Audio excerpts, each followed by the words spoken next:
Hello friends, I am Sharmila. Welcome to my channel. Friends, बहुत दिन के बाद हम आप लोगों के लिए वीडियो लेकर आए हैं, इसके लिए वेरी वेरी सॉरी। लेकिन हम आज आपके लिए एक नया टॉपिक लेकर आए हैं जो हमारे बीएड से रिलेटेड है। ठीक है, जो भी छात्र एवं छात्राएं बीएड कर रहे होंगे वो देखे होंगे सभी सब्जेक्ट में शिक्षा के औपचारिक अभिकरण और अनौपचारिक अभिकरण पूछे गए हैं। ठीक है, तो चलिए हम आज इसमें जान लेते हैं कि क्या होता है औपचारिक और अनौपचारिक अभिकरण। पहले इसको हम ऐसे वर्बली जान लेते हैं। औपचारिक जो होता है इसको इंग्लिश में क्या बोलते हैं? फॉर्मल। ठीक है, और अनौपचारिक को इनफॉर्मल। तो जैसा कि आपको नाम से ही लग गया होगा कि फॉर्मल क्या होता है, इनफॉर्मल क्या होता है। ठीक है, फॉर्मल मतलब क्या होता है? सुव्यवस्थित, संगठित।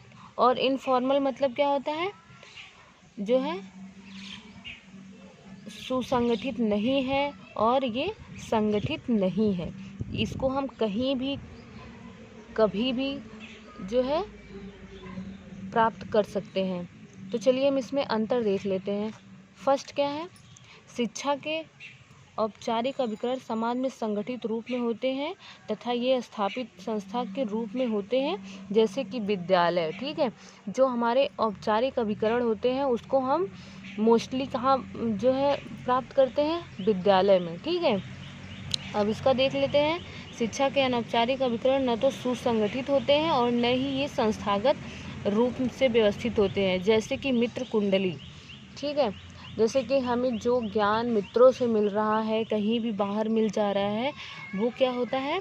संस्था के बाहर जो हमें ज्ञान अर्जित हो रहा है उसको क्या बोलते हैं? अनौपचारिक अभिकरण। ठीक है, सेकेंड डिफरेंस हम देख लेते हैं फ्रेंड्स। शिक्षा के औपचारिक अभिकरण सदैव किसी न किसी निश्चित स्थान पर होते हैं। ठीक है, जो औपचारिक अभिकरण होते हैं वो हमें किसी न किसी स्थान पर मिलेंगे।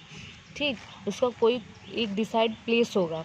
शिक्षा के अनौपचारिक अभिकरणों का स्थान कोई निश्चित नहीं होता, ये कहीं भी कभी भी हो सकते हैं। ठीक है, अभी हम आगे पहले बताया था ना कि ये कहीं भी कभी भी हमें ज्ञान प्राप्त हो सकता है अनौपचारिक अभिकरण का।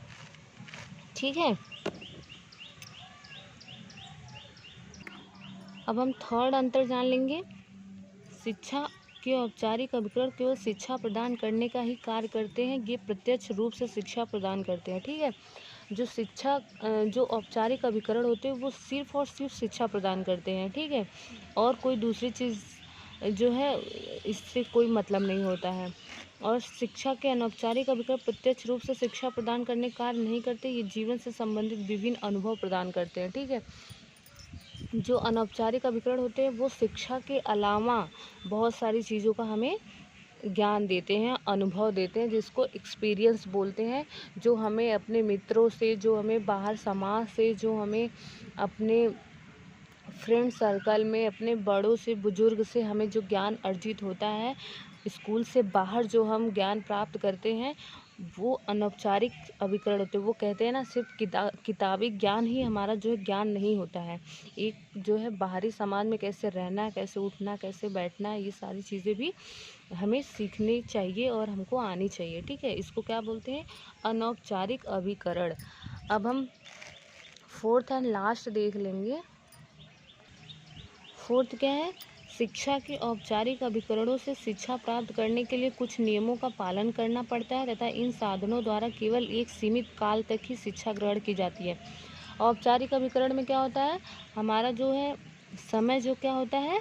सीमित होता है। ठीक है, ये निश्चित होता है कि हमें इस एज से लेके इस एज तक ही शिक्षा ग्रहण करनी है। ठीक है, लेकिन अनौपचारिक अभिकरणों से शिक्षा ग्रहण करने के लिए कोई कठोर निर्धारित नियम नहीं होते। इन साधनों से जीवन भर अनुभवों के रूप में शिक्षा प्राप्त की जा सकती है। ठीक है, तो अभी हम बताएं ना कि इसमें क्या होता है, इसमें कोई समय सीमा नहीं होती है। ये हमें कहीं भी कभी भी बड़े बुजुर्गों से या फिर स्कूल से बाहर या फिर कहीं रिश्तेदारी वगैरह में हम जा रहे हैं तो हमें ये ज्ञान प्राप्त हो जाता है, ये शिक्षा हमको प्राप्त हो जाती है। तो ये था 4 डिफरेंस बिटवीन औपचारिक अभिकरण एंड अनौपचारिक अभिकरण, फॉर्मल एंड इनफॉर्मल। वीडियो पसंद आए तो लाइक करिए, सब्सक्राइब करिए, शेयर करिए। Thank you.